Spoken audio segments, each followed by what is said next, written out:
तर भारत पेटता ठेवणं हे काही लोकांचं ध्येय आहे आणि हे ध्येय साध्य करण्यासाठी ते लोकांना वेगवेगळ्या पद्धतीने उकसवतात, लोकांना वेगवेगळ्या पद्धतीने चितावणी देतात आणि या चितावणीला सध्या हिंदू आणि मुस्लिम दोघेही बळी पडत आहेत। मी तर म्हणतो हिंदूंपेक्षा मुसलमान जास्त बळी पडत आहेत, कारण मुस्लिम लोकांनी काय करावं काय नाही हे आता RSS सारख्या हिंदुत्ववादी संघटना ठरवत आहेत।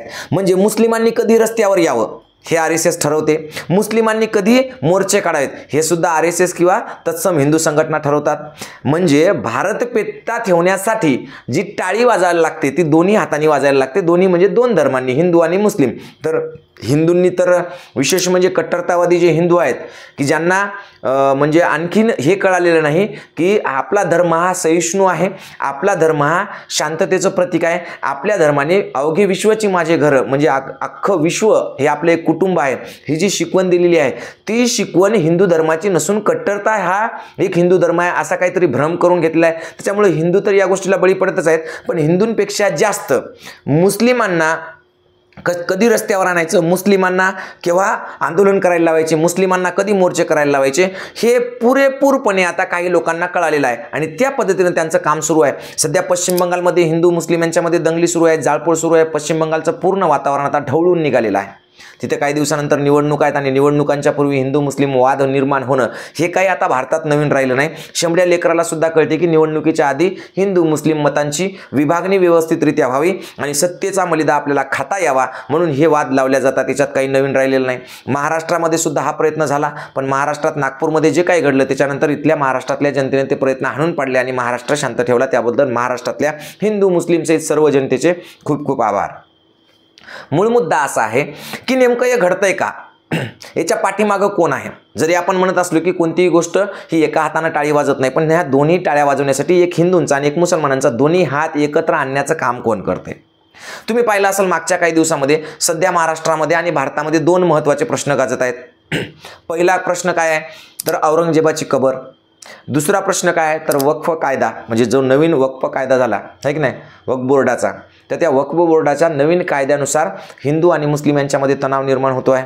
आता मुळात कायदा कोण केला, सरकारनं, आणि मुस्लिमांची मागणी किंवा मुस्लिमांची जे काही बोलणं असेल किंवा त्यांचे जे काही आंदोलन मोर्चे असेल ते कोणाच्या विरोधात, सरकारच्या। पण मध्येच मग हिंदू याच्यामध्ये कसं काय येतो, हिंदू मुस्लिम का होतंय, किंवा मग औरंगजेबाची कबर जी आहे ती लोकांची मागणी काय आहे सरकारकडे की कबर काढून टाका, आणि मग त्याच्यामध्ये हिंदू मुस्लिम हिंदू कसं काय इन्व्हॉल्व होत आहेत, ह्या सगळ्या गोष्टींचा आपल्याला बारकाईने आजच्या व्हिडिओमध्ये विचार करायचा आहे। आणि नेमकं या दंगलींचं भविष्य काय असणार आहे आणि या भारताचं आणि या महाराष्ट्रातल्या जनतेचं भविष्य काय असणार आहे ते आपल्याला आजच्या व्हिडिओमधून पाहायचं आहे। पण हा व्हिडिओ पाहण्यापूर्वी तुम्ही अजूनपर्यंत जर ATM गुरु हे चॅनल सबस्क्राईब केलं नसेल तर पहिले करून घ्या, कारण इथूनच आपण तुमच्या लेकराबाळाचं भविष्य सुरक्षित आणि सुकर व्हावं यासाठी प्रयत्न करणार आहोत।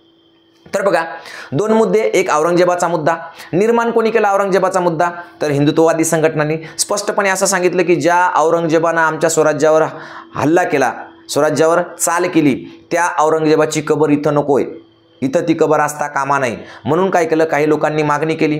त्याचबरोबर मग या मागणीला चितावणी कोण दिली तर नितेश राणे साहेब, एक गटारछाप नेता ज्याला हिंदू मुस्लिम शिवाय दुसरं काही येत नाही, जो नेता काही वर्षापूर्वी RSSला हापचड्डीवाले म्हणायचा, त्यांना हिनवायचा, पण जसं जसं जिकडून जिकडून पाकिट मिळतं तिकडं जाऊन हे नेते काम करतात। आता सध्या त्यांना RSS कडून आणि BJP कडून मंत्रीपद मिळालेलं आहे आणि म्हणून त्यांनी काय केलेलं आहे तर याला चिथावणी दिली जागोजागी की आम्ही जाणार, आम्ही उकळून टाकणार, या तारखेला जाणार, त्या तारखेला जाणार, सरकार तुमचंच, पोलीस तुमचेच आणि चिथावण्या देणारे तुम्हीच, पण तुम्ही मात्र कधीही कबरीपर्यंत जाऊन पोहोचला नाही, कारण तुमच्यात तेवढा दम नव्हता, कारण तुम्हाला फक्त लोकांना पेटून द्यायचं होतं म्हणून तुम्ही पेटून दिलं आणि मग वातावरण पेटलं कबरीसाठी। याला माननीय मुख्यमंत्री साहेब असतील, उपमुख्यमंत्री साहेब असतील किंवा विविध जे मंत्री असतील, आमदार खासदार असतील, यांनी सुद्धा मोठमोठ्या प्रमाणामध्ये घोषणा केल्या की आम्ही कार सेवा करणार आता आणि कबर उकडूनच टाकणार। आम्ही तर काय तुमचे हात धरले नव्हते, पण उकडून न टाकता तुम्ही फक्त लोकांना रस्त्यावर उतरवण्याचं काम केलं। ज्यांनी हे सगळे कामं केली त्यांचे लेकरं बाळ जर तुम्ही पाहिले असतील तर माननीय उपमुख्यमंत्री एकनाथ शिंदे साहेबांचं लेकरू आज खासदार आहे, फडणवीस साहेबांची कन्या सुद्धा त्याचं शिक्षण घेत आहे, रील्स वगैरे सगळ्या गोष्टी दिसतात आपल्याला, व्यवस्थित पद्धतीने चालू आहे। त्यांनी ईदची सुद्धा शुभेच्छा दिली, सगळ्यांना होळीची सुद्धा शुभेच्छा दिली, म्हणजे फडणवीस साहेबांच्या मुलीने ईदची शुभेच्छा दिली मुस्लिम बांधवांना, होळीची दिली आणि ख्रिसमसची सुद्धा शुभेच्छा दिली, दोघी मायलेकींनी एकत्र येऊन खूप छान पद्धतीनं गाणं म्हणून, आहे की नाही। पण सामान्यांचे लेकरं मात्र रस्त्यावर उतरले पाहिजे यासाठी त्यांनी वारंवार वक्तव्य केली आहेत। आम्ही औरंगजेबाचं उदात्तीकरण म्हणजे हे करणार नाही, काय करणार नाही तर स्वीकारणार नाही, या महाराष्ट्रात चालू देणार नाही. ओके ठीक आहे, काही अडचण नाही, औरंगजेबाचं उदात्तीकरण करू नका, आम्ही कधीच म्हणलं नाही करा म्हणून आणि कोणी ते मान्यही करणार नाही, कारण औरंगजेब या महाराष्ट्रावर चालून आला होता. पण मुद्दा उकरून काढायचा. त्या मुद्द्यानुसार मग सुरुवातीला काय झालं तर हिंदू लोकांनी काय केलं, हिंदू समाजांनी की औरंगजेबाची कबर काढावी म्हणून मोर्चे काढले. हा मोर्चा कुठं निघाला तर नागपूरमध्ये निघाला. कारण माहीत होतं की हिंदूंनी मोर्चा काढला की मुसलमान सुद्धा मोर्चा काढणार. कारण जसे हिंदूमध्ये विघ्न संतोषी लोक आहेत ज्यांना भांडणं लावून द्यायचे, तसेच मुस्लिम समाजामध्ये सुद्धा आहेत. या दोन्ही समाजाचे जे नेते आहेत किंवा या समाजाचे जे ठेकेदार म्हणून इथं तयार बसलेले आहेत, हे दोन्ही ठेकेदारांना या देशावरून, या राज्यावरून आणि इथल्या सर्वसामान्य लोकांवरून काही घेणं देणं नाही. त्यांना फक्त त्यांची सत्तेची पोळी भाजायची आहे, त्यांना फक्त त्यांचं अर्थकारण करायचं आहे, त्यांना त्याच्यातून पैसा कमवायचा आहे, सत्तेत जायचं आहे. म्हणून मग ज्या पद्धतीनं ज्या लोकांनी हिंदूंचा मोर्चा काढला त्यांना माहीत होतं मोर्चा निघाला की प्रतिमोर्चा निघणार 100%.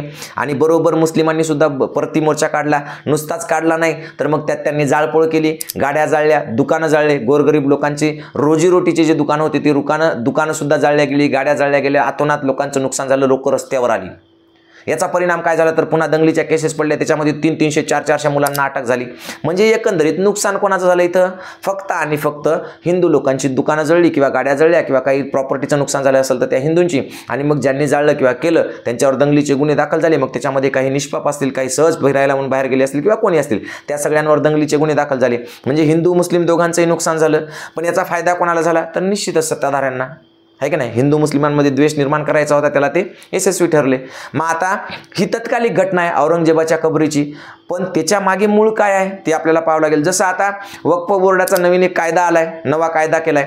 या कायद्यानुसार मोदी साहेब काय म्हणले की वक्फ जे आहे ते वक्फ बोर्ड काय करायचं तर हिंदूंच्या जमिनी लुटत होतं, लाटत होतं आणि कोणत्याही जमिनीवर हक्क सांगत होता. हा हिंदूंवरचा अन्याय आहे. म्हणून आता वक्फ बोर्डाच्या कायद्यामुळे त्यांच्या या मनमानी कारभाराला नियंत्रण बसेल, आळा बसेल आणि त्यांचा फायदा ह्या बाकीच्यांना होईल आणि आपल्या जमिनी आता सुरक्षा राहतील असं म्हणले.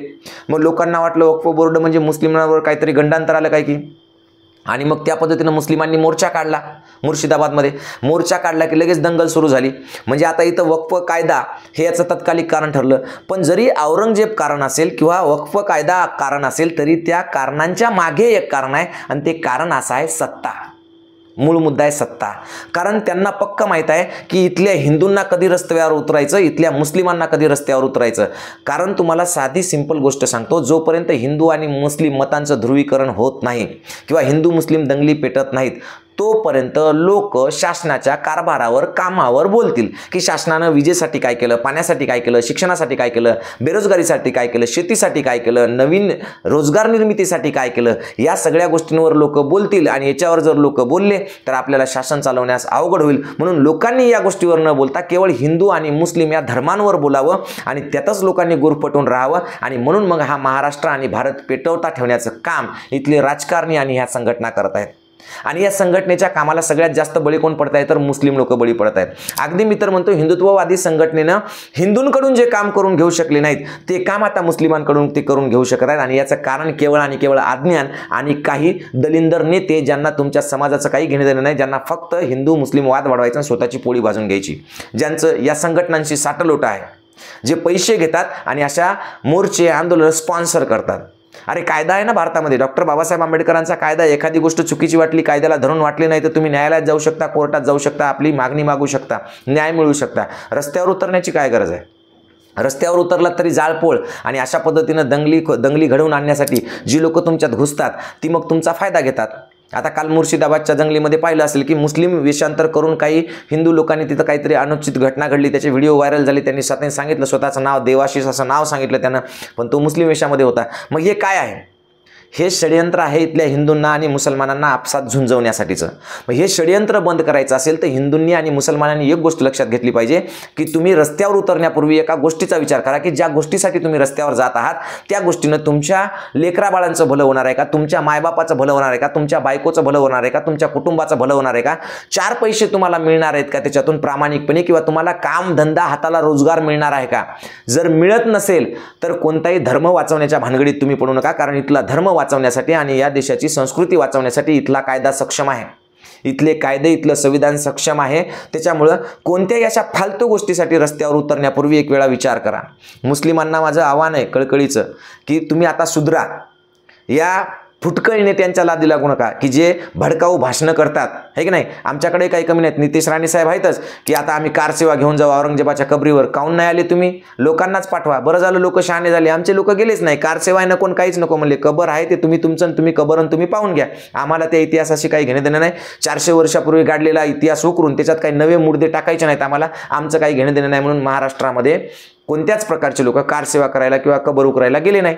हे इथल्या हिंदूंचं शहाणपण म्हणावं, कारण त्यांना माहीत आहे हिंदू धर्म हा सहिष्णू आहे आणि आपल्याला अशा भानगडीत पडण्यापेक्षा आपल्या कुटुंबाचं काहीतरी भलं करायचं. तसं मुसलमानांनी सुद्धा आता सुधारावं. त्यांनी सुद्धा एक गोष्ट लक्षात घ्यावी की कोणीतरी म्हणलं की वक्फ कायदा झाला आणि मग आपल्या रस्त्यावर उतरायचं, तर रस्त्यावर उतरण्यापेक्षा त्या नेत्याला विचारा की बाबा तू एकटा उतर, तुझे लेकरं बाळा आहे की नाही. सर्वसामान्य गोरगरीब लोक रस्त्यावर घेऊन जाणं आणि मग त्याच्यामध्ये अनुचित प्रकार होणं आणि त्याच्यातून मग दंगलीच्या केसेस घडणं, त्याच्यातून हजारो लोकांवर गुन्हे दाखल होणं, त्यांना अटक होणं, हे परवडण्यासारखं नाही. मुळात तुम्हाला रस्त्यावर उतरवण्यासाठीच हे सगळं चालू आहे, हे तुम्ही समजून घ्या. म्हणजे मुसलमानांनो आता तरी सुधरा. तुम्हाला रस्त्यावर उतरण्यासाठी हे सगळं चालू आहे. तुम्ही रस्त्यावर आले की तुमची बदनामी करणं शक्य आहे. तुमची बदनामी केली की तुम्हाला हिंदू विरोधी आणि या राष्ट्रविरोधी घोषित करणं शक्य आहे. आणि एकदा का तुम्ही राष्ट्रविरोधी घोषित झाले की मग मात्र तुमच्यावर वाटला तसा अन्याय करण्यास हे सगळेजण मोकळे आहेत. म्हणून तुमच्यावर अन्याय होऊ द्यायचा नसेल तर तुम्ही रस्त्यावर येणं बंद करा. तुम्ही रस्त्यावर येऊ नका. तुम्ही रस्त्यावर येण्यापेक्षा न्यायालयीन लढाई लढा. शांततेत घ्या. एका हाताने टाळी वाजत नाही. समजा तिकडून कितीही जोरात एका हाताने टाळी वाजवायला आले तरी सुद्धा तुम्ही दुसरा हात पुढे करू नका, जेणेकरून टाळी वाजणार नाही. या महाराष्ट्रात आणि या भारतात शांतता राहील. म्हणून मी परत सांगतोय तुम्हाला की आता तुम्ही सुधरा. मोर्चे काढत बसू नका. मोर्चे काढल्यानं त्याच्यामध्ये काहीतरी विघातक कृत्य करणारे लोक घुसवल्या जातात, पैसे देऊन किंवा कसलं तरी आमिष दाखवून, आणि मग ते काहीतरी जाळपोळ वगैरे करतात आणि त्यात मग सगळा मुस्लिम समाज बदनाम होतो. ही बदनामी टाळायची असेल तर प्रत्येक गोष्ट संयमाने करायला शिका. हा देश कायद्यानुसार चालतो, कोणाच्याही बोलण्यानुसार वागण्यानुसार चालत नाही. याच्यावर पहिले विश्वास ठेवा. इथल्या कायद्यांवर विश्वास ठेवा आणि कायद्यानुसार वागा. कायदा कोणीही तोडू नये. हिंदू असतील मुस्लिम असतील प्रत्येकाने कायदा पाळला पाहिजे. कायदा तोडणाऱ्यांना कठोरातली कठोर शिक्षा केली पाहिजे. मग ते चितावणीखोर बोलणं असो, चितावणीखोर वागणं असो, की असे मुद्दे उकरून काढणं असो, की या मुद्द्यांवरून आंदोलनं घडवणं असो, आंदोलनातून मग अशा प्रकारचे जाळपोळ घडवणं असो, या सगळ्या गोष्टींना प्रखर विरोध झाला पाहिजे. कायद्याने यांच्यावर कठोर कारवाई झाली पाहिजे. तरच हा देश शांत, सुरक्षित आणि समृद्ध होईल. नाहीतर या देशाचं वाटोळं व्हायला वेळ लागणार नाही. म्हणून या सगळ्या गोष्टींसाठी काय महत्त्वाचं असतं तर शिक्षण महत्त्वाचं असतं. म्हणून आपल्या लेकरा बाळांच्या भविष्यासाठी प्रॉपर त्यांना शिक्षण द्या. त्यांना चांगलं काय वाईट काय हे त्यांना समजून सांगा. आणि हे शिक्षण देण्यासाठी आम्ही सुद्धा आमच्या परीनं प्रयत्न करत आहोत. जर तुमची लेकरं 3री 4थी किंवा 5वीच्या वर्गात आत्ता असतील किंवा 3री 4थीला असतील तर त्यांच्यासाठी 2026ची नवोदयची आमची बॅच आहे, ज्याच्यामध्ये आपण लाईव्ह येऊन सकाळी 1 तास आणि संध्याकाळी 1 तास शिकवतो. जर ही नवोदयची लाईव्ह बॅच तुम्हाला घ्यायची असेल तर तुम्ही ATM गुरु एज्युकेशन हे ॲप प्ले स्टोअरला जाऊन डाउनलोड करा आणि ॲपमधून ही 2026ची नवोदयची बॅच तुम्ही घेऊ शकता. जर तुम्हाला काही अडचण येत असेल ॲप डाउनलोड करण्यास किंवा ही बॅच घेण्यास तर 88 30 37 0068 या नंबरवर दिनेश सरांना कॉल करा आणि आपल्या ATM गुरु चॅनलला सबस्क्राईब करा. एवढं बोलतो आणि थांबतो. जय जाऊ, जय शिवराय.